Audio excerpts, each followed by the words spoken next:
Une chaleur éprouvante, une navigation hésitante pour de nombreux pilotes. La troisième étape a fait des dégâts en moto. Barré d'abord conforte sa suprématie en auto. Stéphane Peter Hansel est le grand perdant du jour.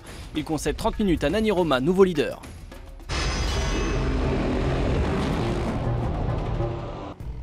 Sam Sunderland a créé la surprise ce lundi en remportant sa première étape sur le Dakar. Il entre dans les possibles vainqueurs à l'arrivée, encore faut-il être régulier, le plus dur sur ce rallye.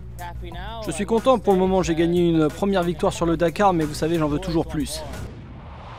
Aujourd'hui, en ouvreur d'une spéciale raccourcie, Sam Sunderland a d'abord pris la tête au premier intermédiaire avant de disparaître des radars. Longtemps absent du classement, au deuxième checkpoint, il a finalement été crédité du 15e temps, mais déjà après de 15 minutes de Barré d'abord, le grand vainqueur de l'étape est toujours leader au général. Dans un tracé marqué par la chaleur et le long de la Cordillère des Andes, il fallait avoir de l'expérience. Marc Coma et Cyril Després, deuxième et troisième, ne se sont encore pas quittés. Mais pour la première fois depuis le départ, le Français est devant et prend 2 minutes à l'Espagnol, qu'il devance désormais au général. Alain Duclos continue lui sa course régulière, le Français termine 4e. Cette étape aura surtout été marquée par les difficultés de navigation en moto comme en auto. Le classement général lui continue de se décanter car les écarts sont lourds. Barré d'abord a désormais plus de 13 minutes sur la concurrence, en est donc par Cyril Després et Marc Coma.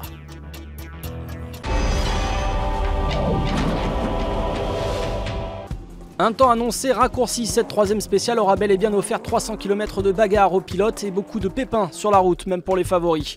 On le disait pour les motos, les autos ont donc eu énormément de difficultés à trouver leur chemin et à ce petit jeu, c'est une mini, celle de Nani Roma qui a trouvé celui le plus court pour rallier l'arrivée. Les leaders partis devant ont ouvert mais se sont égarés sur des pistes peu nettoyées par les motos et les quads passés plus tôt. Résultat, le groupe Peter Hansel, Alatia, Sainz et De Villiers accusent déjà le coup au premier waypoint. Seul Terra Nova semble s'inspirer de Roma et à l'arrivée, il limite la casse en terminant à moins de 5 minutes de l'Espagnol qui remporte cette troisième étape au classement complètement inattendu. Imaginez, dans le top 10, on retrouve le Polonais Olofsik, deuxième, le Sud-Africain Poulter, troisième. A noter les bonnes performances de Gerlin Chichrit et Robbie Gordon qui terminent 5e et 6e. Au général, Nani Roma a frappé un grand coup. Ses deux premiers poursuivants, Terra Nova et Alatia sur Mini, sont à 9 et 10 minutes. Peter Hansel a lui perdu près de 30 minutes. On a traversé un hors-piste dans de la grosse végétation et quand on est sorti de ce hors-piste plein de végétation, on avait 3 roues sur 4 qui étaient crevées. On s'est mis dans la gueule du loup mais on ne pouvait pas faire autrement. On ne pouvait pas imaginer que ouvrir dans cette végétation allait nous faire crever 3 roues. Voici BJ Baldwin, dit Ballistic, c'est son surnom. L'américain, vainqueur plusieurs fois de Rally Raid, revient pour la deuxième fois sur le Dakar après sa première expérience en 2009. Il a une ambition majeure cette année, avant le départ, la suprématie nationale. Si je peux finir juste devant Robbie, c'est déjà une victoire. C'est en second sur ma liste. Je veux d'abord remporter la course et si je peux battre Robbie. C'est important de rêver. Je pense que tout le monde a le droit de rêver. Et BJ est un peu un rêveur. Pour le moment, les deux pilotes américains sont à la peine. Robbie Gordon est à plus de 3 heures du leader. Baldwin est lui 81e à plus de 7 heures de la tête. Deuxième succès en 3 étapes pour Johan Barré d'abord qui domine donc le classement général où l'on retrouve 4 motos différentes aux 4 premières places.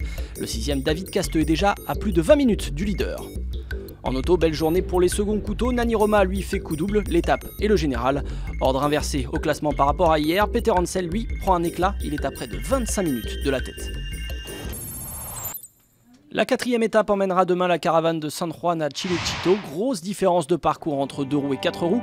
Les motos couvriront 353 km contre plus de 500 pour les autos avec près de 150 km de route goudronnée. Rendez-vous demain. En attendant, voici les plus beaux paysages de cette 3e journée.